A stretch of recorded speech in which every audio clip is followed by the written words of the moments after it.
乡亲大家平安，今仔日是新历的4月14，旧历的3月初3，礼拜三。后来这个下班去食一碗咸糜出车祸，安尼嘛会当报职业灾害哟。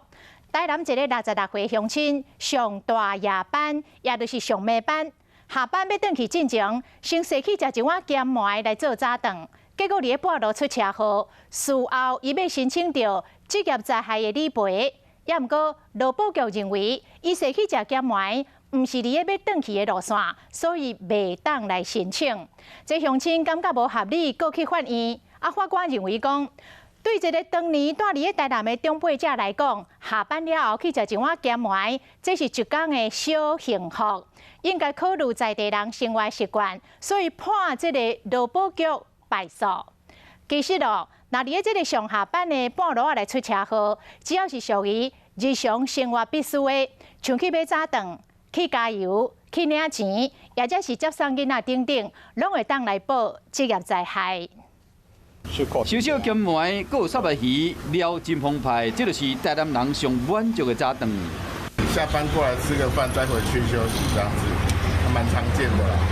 台南道一个66岁老先生，日完大夜班了去食咸糜，不过转去半路发生车祸，事后申请职业灾害，劳保局认定讲这是顺路用餐的行为，就咧甲拍转去。不过老先生就咧去法院告法官，以食咸糜是一天的小满足，判劳保局败诉。台南的一个年长者，那他的生活习惯是大夜班下班之后，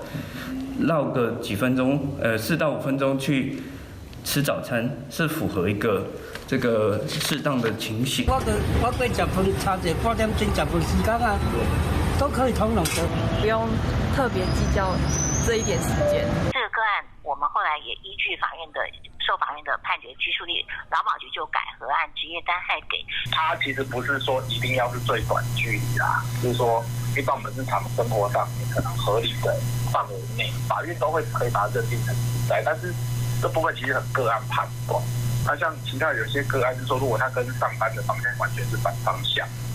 那就会被排除掉。这摆法官认定咸糜是台南的小满足，案件判决一个公开，引起热烈的讨论。